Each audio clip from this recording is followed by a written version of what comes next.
Picture a white pine seedling taking root in what would become New Hampshire in the year 1200. Columbus wouldn't sail for another 3 centuries. The Magna Carta hadn't been signed. The tree grew, slowly, adding a ring each year, reaching upward through the canopy, straight and tall, no major storms to bend it, no disease to weaken it, no competition close enough to force a curve. By the year 1600, the tree was 400 years old, 180 feet tall, 40 inches in diameter at the base, arrow straight from root to crown. It was perfect. And in 1691, a British surveyor walked through the forest, found the tree, took measurements, and cut 3 axe marks into its bark, forming an upward-pointing arrow. The King's Broad Arrow. The mark that meant this tree, growing on land that a colonist owned, legally cleared and worked, was now property of the British Crown, reserved for the Royal Navy. The colonist couldn't cut it, couldn't sell it, couldn't use it even for his own needs. The tree was forfeit, claimed by an empire, and the penalty for defying the mark was £100 sterling, equivalent to several years' income for most colonists, plus criminal prosecution.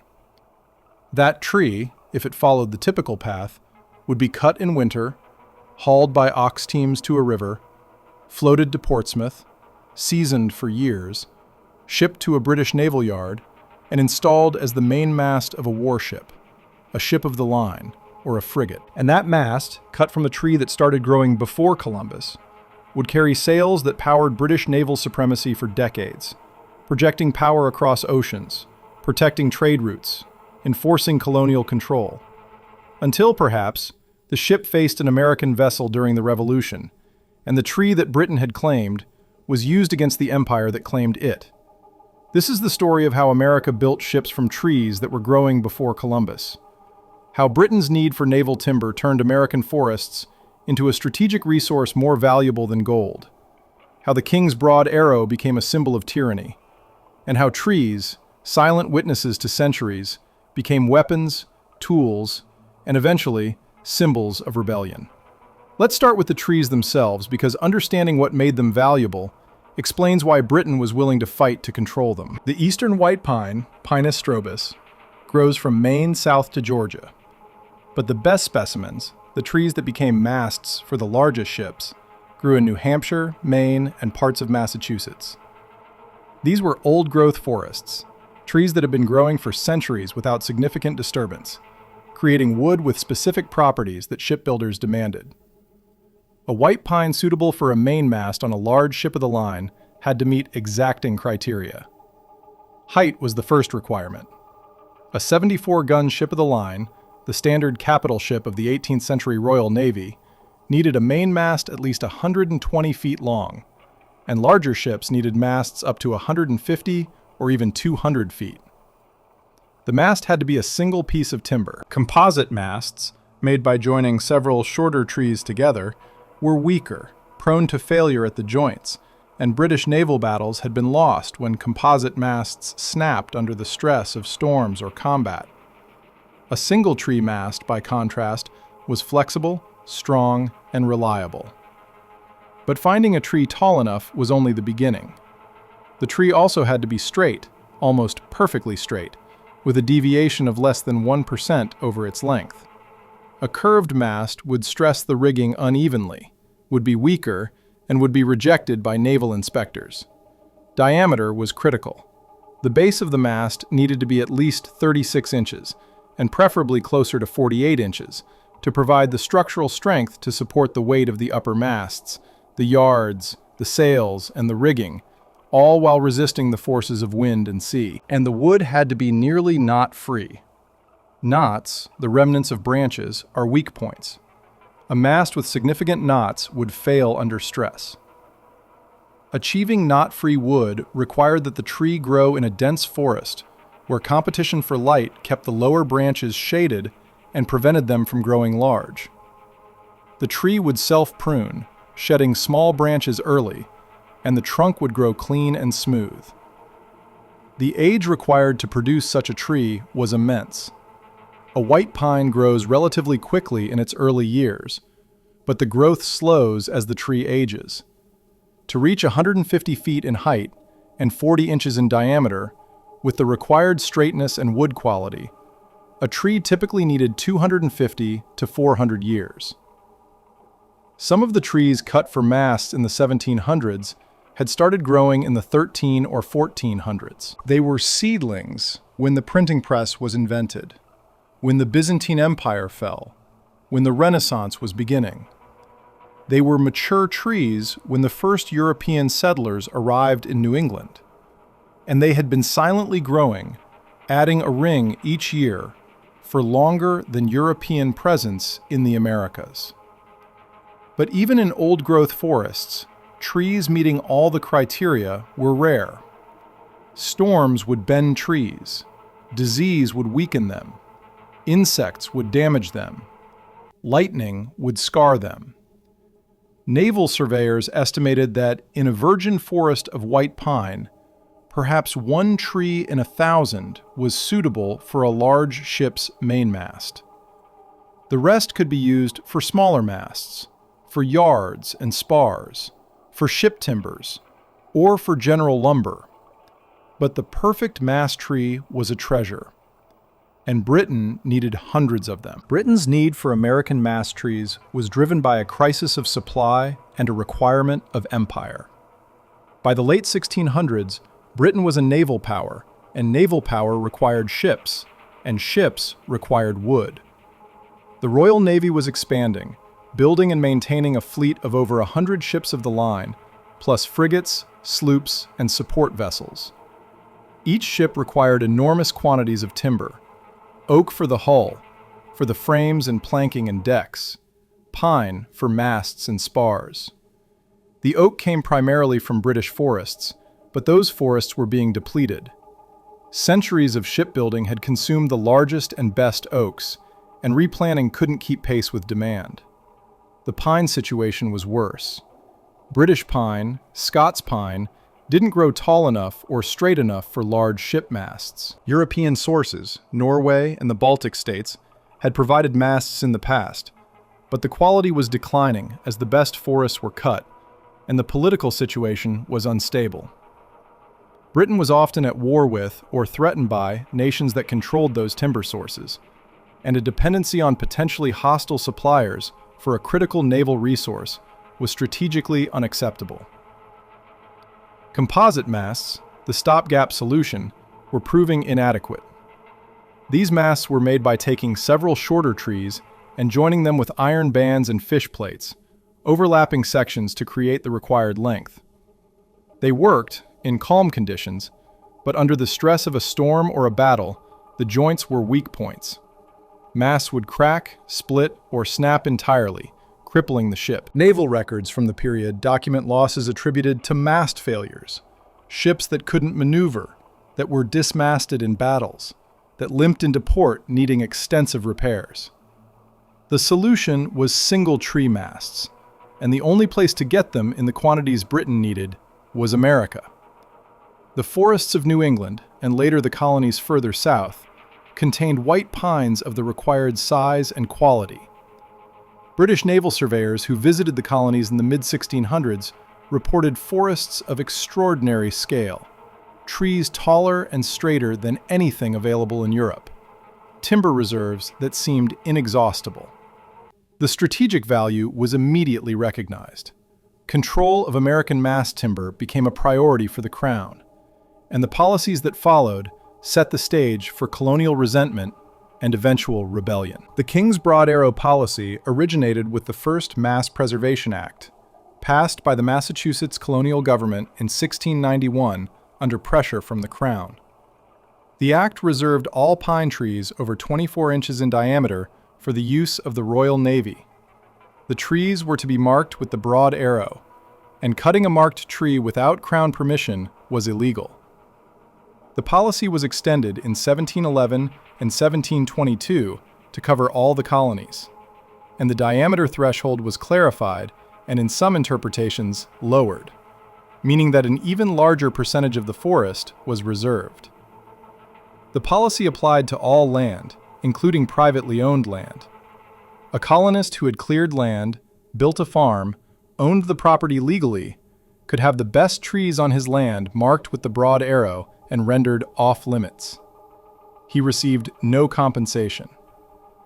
The trees were simply taken, claimed by the Crown's authority. The mark itself, the broad arrow, was a symbol with deep historical roots in England, used to denote Crown property for centuries. It consisted of 3 axe cuts into the bark of the tree, forming an upward-pointing arrow. The cuts were deep, scarring the cambium, and as the tree continued to grow, the scar would widen and remain visible for the life of the tree, and even in the wood after the tree was cut. The mark was both practical, identifying reserved trees, and symbolic, a visible assertion of royal authority over colonial resources. The penalty for violating the broad arrow policy was severe. The fine was £100 per tree, a sum that would bankrupt most colonists. In addition, the offender could face criminal prosecution, jail time, and confiscation of equipment. In practice, enforcement was difficult because the forests were vast, the surveyors were few, and colonial courts and juries were often sympathetic to defendants. But the policy's existence and the occasional high-profile prosecution created a climate of fear and resentment. Colonial reaction to the broad arrow policy evolved over time. Initially, there was compliance, or at least acquiescence. The authority of the Crown was accepted, and the economic benefits of the timber trade, even if the best trees were reserved, were significant.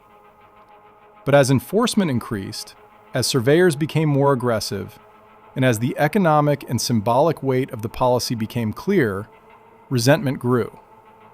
Colonists saw the policy as an assertion of control over their property and their resources, a denial of the rights they believed they held as English subjects. The policy was one of many grievances that accumulated over the decades, contributing to the revolutionary sentiment.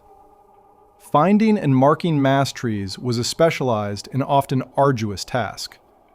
The Crown appointed surveyors, officials with the authority to enter any land, public or private, to search for suitable trees. The surveyors worked in teams, often including assistants, guides who knew the local terrain, and sometimes armed escorts because the wilderness was dangerous and the surveyors were not always welcome. A surveying expedition could last weeks. The team would travel into remote forests, areas that had not been extensively logged, searching for stands of old-growth white pine. The surveyor's eye was trained to recognize the signs of a perfect mast tree from a distance. Height was obvious, but straightness required closer inspection. The surveyor would approach the tree, sight along the trunk from the base, looking for any deviation. He'd inspect the bark, looking for smoothness, which indicated healthy wood, and for any scars, bumps, or irregularities that might indicate internal defects, rot, or insect damage. He'd measure the diameter, typically at chest height, using calipers or a measuring tape. And he'd sometimes tap the tree with an axe, listening to the sound. A solid, resonant tone indicated dense, healthy wood. A dull or hollow sound indicated rot or cavities. If the tree met the criteria, the surveyor would mark it. The broad arrow was cut into the bark, usually at a height of about 6 feet, visible but above the likely cutting height, so the mark would remain on the stump as evidence. The surveyor would record the tree's location, its dimensions, and any identifying features in a logbook, creating a record that would be sent to the naval authorities. The landowner, if the land was private, would be notified, though in practice this was often done informally or not at all. The marked tree was now Crown property, and its fate was determined by the needs of the Navy.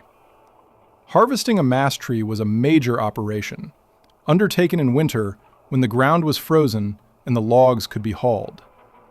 The decision to cut a specific tree was made by naval officials based on current needs and logistical considerations. A cutting crew would be assembled, specialized fallers who understood the challenges of bringing down a tree of such size, and teamsters who would manage the ox teams for hauling. The crew would establish a temporary camp near the target trees, and the work would begin. Felling a 200-foot white pine was not like felling a normal tree. The buttress, the flared base, was too wide and irregular to cut through efficiently, so the fallers worked on springboards, platforms inserted into notches chopped into the trunk 10 or 15 feet above the ground. Two men with a crosscut saw, working in rhythm, would saw through the trunk, a process that could take hours or even days for the largest trees. The direction of the fall was critical.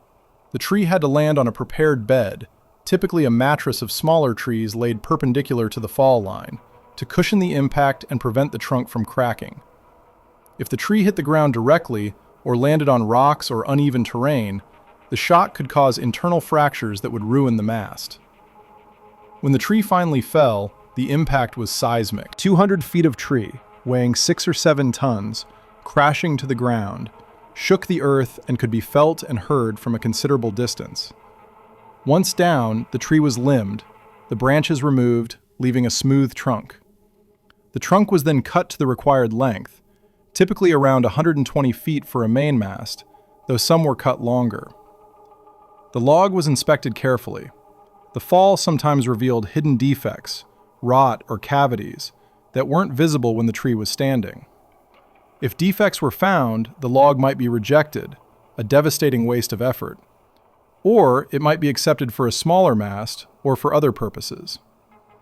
Moving the log from the forest to the nearest river was an engineering challenge.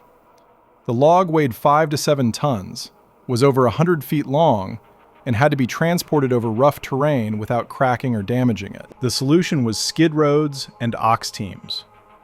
Skid roads were paths prepared specifically for hauling logs, with the surface made of small logs laid perpendicular to the direction of travel, creating a corduroy effect. In winter, the logs were iced. Water poured over them to freeze into a slick surface, and sometimes grease was applied. The mast log was chained to a massive sled, and a team of 20 to 40 oxen, yoked in pairs, would pull. The teamster controlled the oxen with voice commands and a whip, and the pace was slow, perhaps a mile a day, because any sudden jolt could crack the log. The haul could take weeks if the distance to the river was 10 or 20 miles, and the entire operation was a race against time. The work had to be completed during the winter when the ground was frozen. If spring came and the ground thawed before the log reached the river, it would be stuck, and the effort would be wasted. Once the mast log reached the river, it was floated downstream during the spring ice out, when the river swelled with meltwater. Mast logs were often bound together into rafts, groups of logs chained side by side, which were easier to control than individual logs.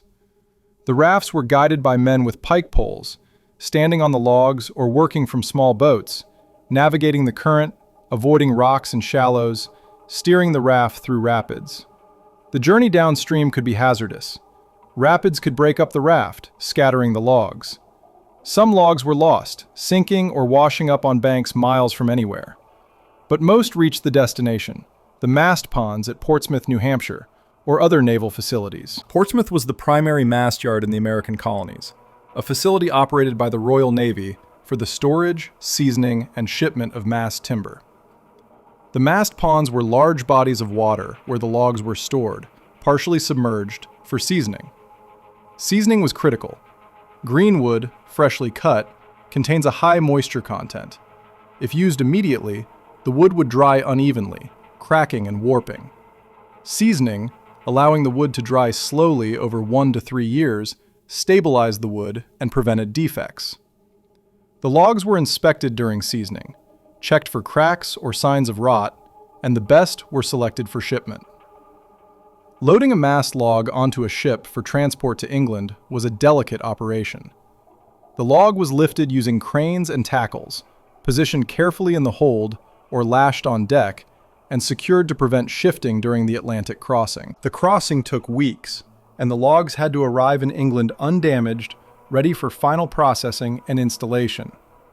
Shipbuilding in the 18th century was a combination of art, engineering, and brute labor, and the installation of the mast was one of the most critical and dramatic stages. The ships that used American mast trees ranged from massive ships of the line, the capital ships that fought in fleet actions, to frigates, smaller and faster ships used for commerce raiding and patrol. A ship of the line like HMS Victory, Nelson's flagship at Trafalgar, was over 200 feet long, displaced over 3,000 tons, and carried 100 guns on 3 decks. The mainmast of such a ship was a single white pine trunk, stepped, set vertically with its base resting in the keelson, the central structural member deep in the ship's hull. The mast rose through the decks, supported at each deck by partners, heavy timbers that held the mast in place. The height of the mainmast, from the keelson to the truck, the top fitting, was over 150 feet on the largest ships. Additional masts, the topmast and the topgallant mast, were added above the mainmast, overlapping and secured with iron bands, creating a total height of nearly 200 feet above the waterline. Raising the mast was a major event in the shipbuilding process, requiring the coordinated effort of hundreds of men. The mast was positioned vertically using a system of blocks, tackles, and cranes, with ropes running to capstans that the men turned, slowly lifting the massive timber. The operation took hours, and the precision required was extreme. If the mast was misaligned, if it didn't seat properly in the keelson, the entire process had to be reversed and repeated. Once the mast was in place, it was secured with rigging, a complex web of ropes and cables that supported the mast and controlled the sails. The standing rigging, the shrouds and stays, held the mast upright and prevented it from bending or breaking under the stress of the sails. The running rigging, the halyards and sheets, controlled the sail's position and tension. The performance of a single tree mast compared to a composite mast was the difference between reliability and risk. A single tree mast, cut from one of those ancient white pines, was flexible.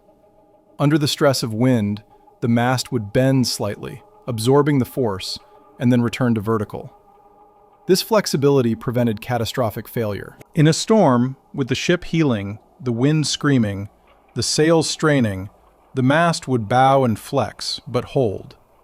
A composite mast, by contrast, was rigid at the joints, and the joints were weak.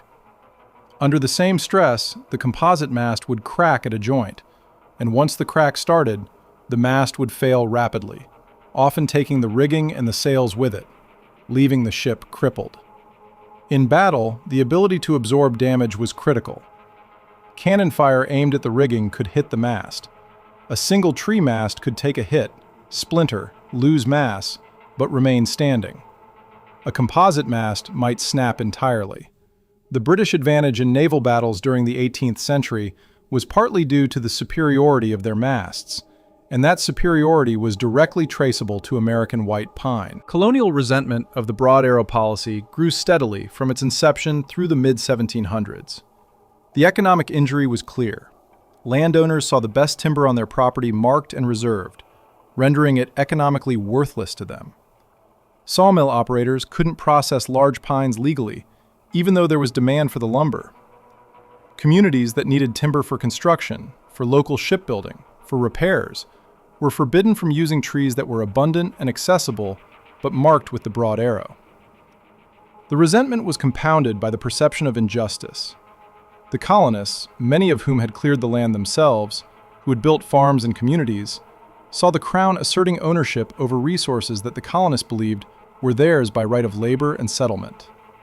The symbolism was powerful.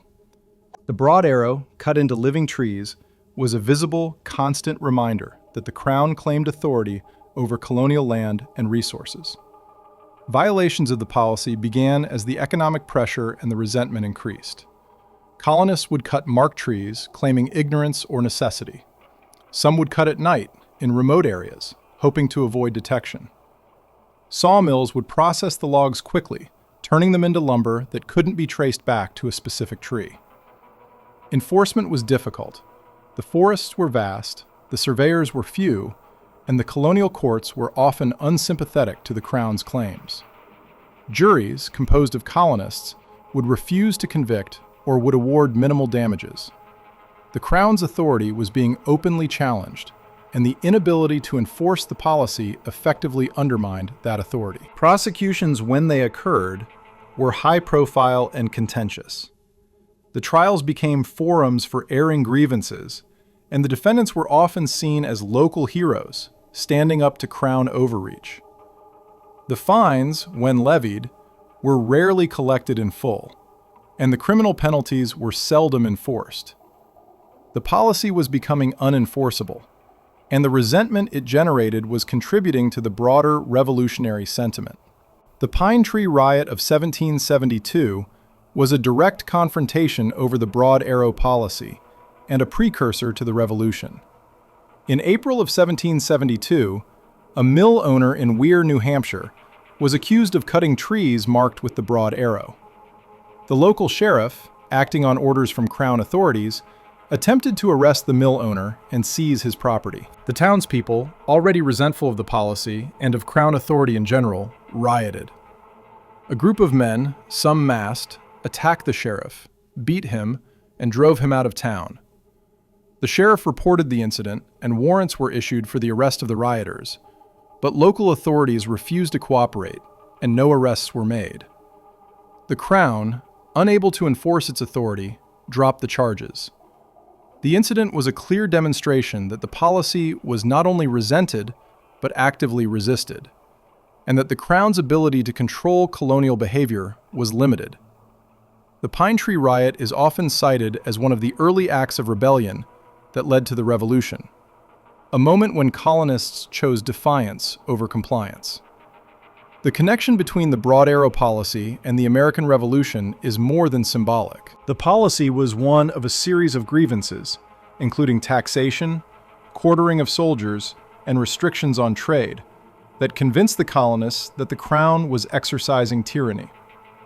The Broad Arrow was a particularly visceral grievance because it was local, visible, and affected landowners directly. The propaganda of the Revolutionary period often highlighted the forest restrictions as an example of Crown overreach, lumping it with the better-known grievances. The pine tree flag, adopted by Massachusetts naval forces in 1775, featured a white pine on a white field, with the motto, "An Appeal to Heaven." The flag was flown by Washington's cruisers, the small naval force commissioned by George Washington, and later by some Continental Navy vessels. The pine tree symbolized American resources, specifically the forests, and the use of the pine tree on the flag was a direct rebuke to the Crown's claim over those resources.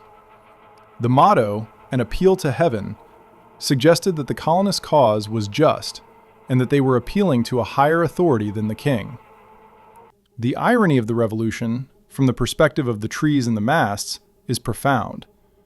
The trees that Britain had fought to control, that had been marked and claimed and cut to build British naval power, ended up contributing to Britain's defeat. Some of the masts cut from King's trees, marked with the Broad Arrow, were diverted during the chaos of the war and ended up in American ships. The USS Constitution, Old Ironsides, one of the first frigates of the United States Navy, launched in 1797, was built with masts cut from the same New England forests that had supplied the Royal Navy. The tradition continued, and the Constitution's masts, when replaced over the centuries, have been sourced from the same regions, maintaining a connection to the original forests.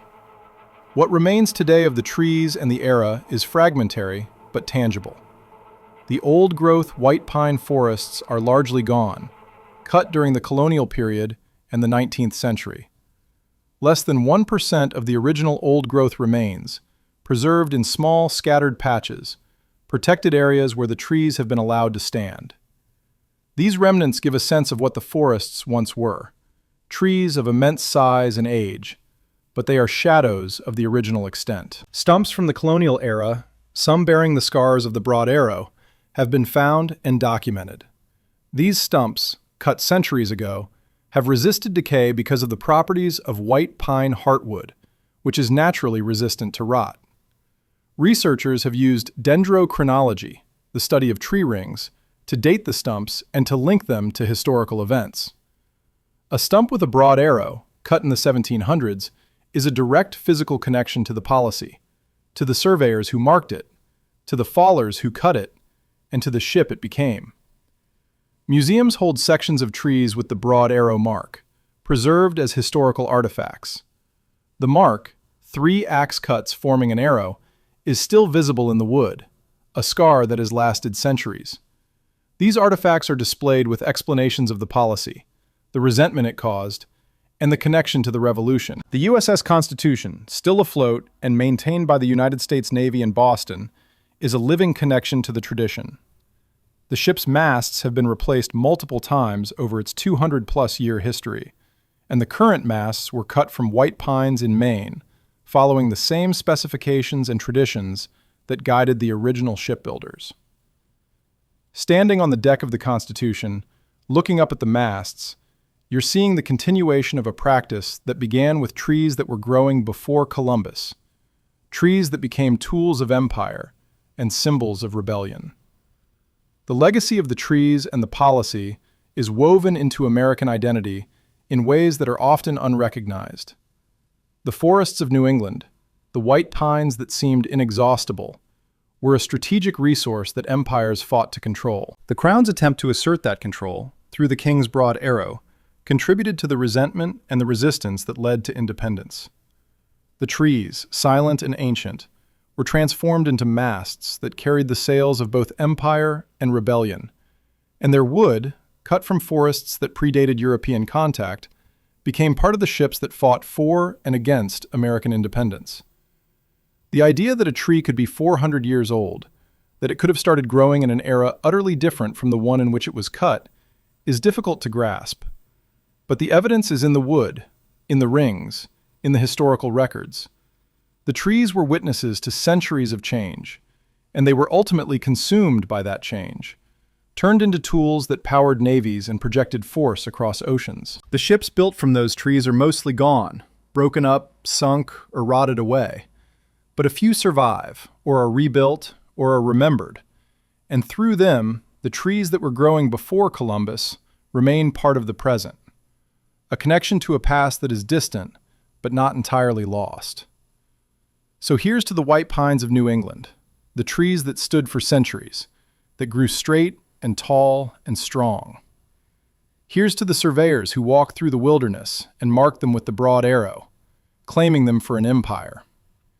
Here's to the fallers who brought them down, the teamsters who hauled them, the shipwrights who shaped them, and the sailors who trusted their lives to the masts those trees became. And here's to the colonists who resented the marks, who saw their forests claimed, and who eventually rebelled, using the resources of their own land to fight the empire that had tried to control them.